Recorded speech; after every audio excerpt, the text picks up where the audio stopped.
Chapter 13, Jerry's Maggot. The chapter begins with the story of Jerry's Maggot. Jerry's story starts in the tropical forests of Costa Rica on a field course in tropical ecology. During the trip, Jerry felt an itch on his scalp that seemed to be a mosquito bite, and it was. However, this mosquito bite did not subside. In fact, it grew larger. One of Jerry's fellow students caught a look of Jerry's head and noticed a wiggling insect spiracle that was identified as a botfly maggot. Instantly, Jerry panicked and he cried for the removal of the maggot.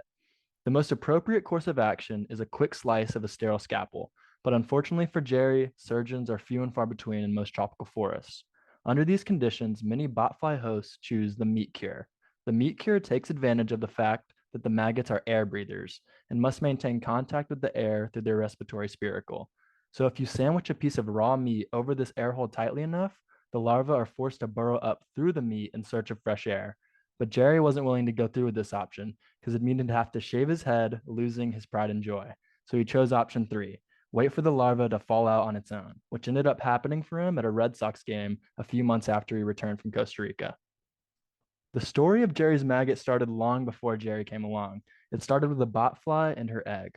Botfly species are large and loud day-flying creatures that are easy to hear, see, and avoid.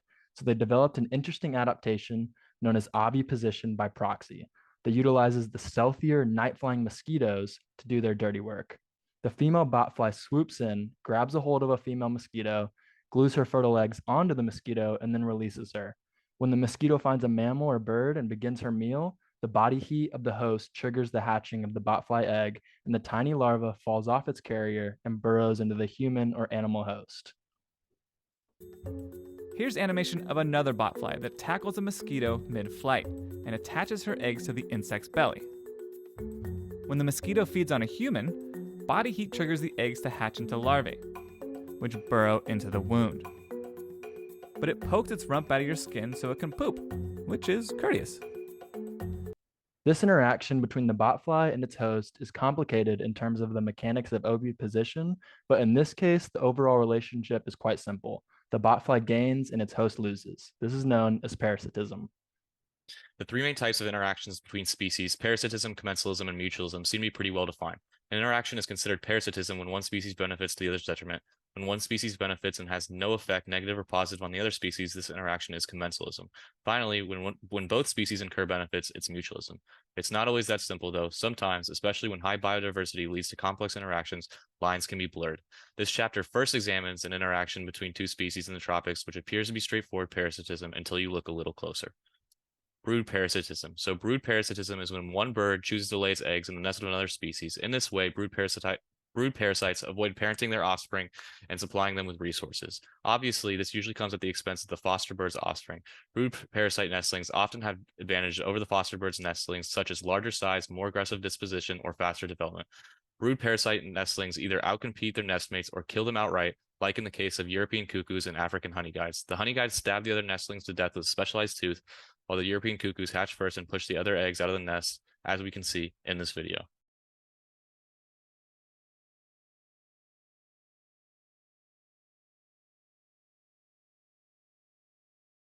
This chapter focuses on a different species of brood parasite, the giant cowbird.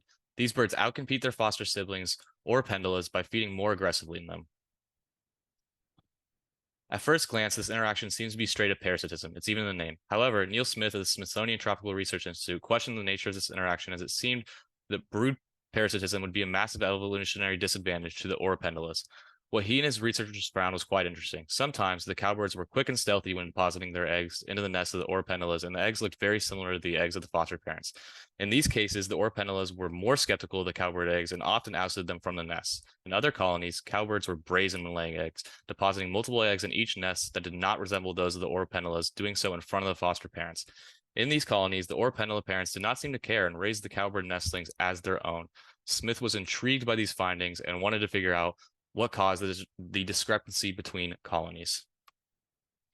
Well, the cowbirds and oropendulas aren't the only organisms in those trees. There are a number of insects, including social wasps and bees. Many oropendula colonies nest close to the nests or hives of these stinging insects to gain protection from large predators that would cause a disturbance in the foliage. Additionally, proximity to wasps and bees deters botflies, although this mechanism is unclear. This is significant because although Jerry survived his encounter with botflies, Oropendola hatchlings are much more vulnerable, and infection often results in the death of the bird. When wasps or bees are not present in the nesting trees of oropendolas, they make their nests on the small peripheral limbs where large predators cannot get to them. However, this does not protect them from botflies, and this is where the brood parasites come into play. Oropendola nests with cowbird nestlings had significantly less botfly problems. This is because the aggressive feeding style of brood parasites allows them to find and eat the botfly larvae before they can enter a host. Here, we can see how a parasitic relationship can turn into a mutualistic relationship depending on the presence or absence of wasps and bees. This chapter next looks at an interaction between two species of social wasps that is seemingly commensalism. The Central American wasp, which is fragile and docile by wasp standards, positions its small nest next to the larger nests of a more aggressive social wasp species. The more aggressive and stronger wasps protect the Central American wasp in much the same way that the previously discussed wasp and bees protect oropendolas.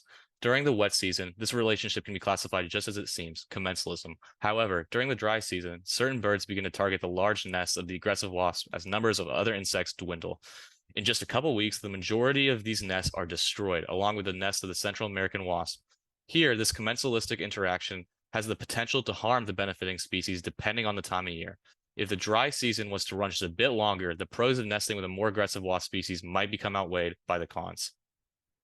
Another really interesting example of parasitism in the tropics actually comes from an animal that we normally consider to be pretty gross, the dung beetle.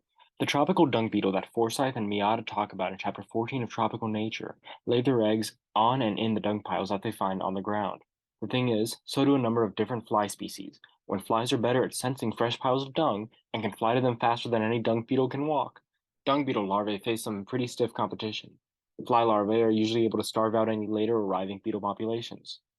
It's an early bird gets the worm kind of situation. Early bug gets the crap. To tilt the scales back in their favor, however, dung beetles have developed a mutualistic relationship with the mites. You can see in this picture how the mites kind of infest the dung beetles. Now, we can all look at that and go, that seems gross, that seems itchy, how can that possibly help the beetles? But actually, the mites don't really affect the beetles until it reaches a dung pile. At that point, the mites crawl off of the beetle and scour the pile looking for eggs and larvae to eat. Since the flies have typically already arrived and laid their eggs, the mites eat those, leaving plenty of fresh scat for the dung beetle larvae to feast on. However, the fly species that dung beetles compete with are diurnal. They're mostly active during the day. In more temperate areas, this works out well, since the beetles are diurnal too.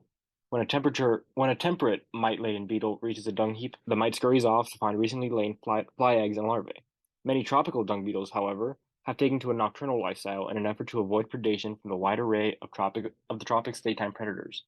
For these nocturnal beetles, the shift from daytime to nighttime sheds a whole new light on the relationship between dung beetles and mites. At night, when mite-covered beetles reach flyless dung heaps, the only eggs for the mice to eat are the eggs that the dung beetles lay. Under cover of the night, the mutualistic relationship between dung beetles and mites becomes parasitic. In class, we've talked a lot about the Lotka-Volterra model, which, in simple, posits that predator abundance is directly proportional to the abundance of prey in the ecosystem. In case you don't remember, I put a graphic here on screen to jog your memory. As you can see, the abundance of either species affects the abundance of the other. We can directly apply this idea to the relationship between parasites and hosts. To carry on with the example from the last slide, the abundance of tropical nocturnal dung beetles has a directly proportional relationship to the abundance of mites who are feeding on their eggs and larvae. That much is clear. However, this relationship fundamentally changes during the day.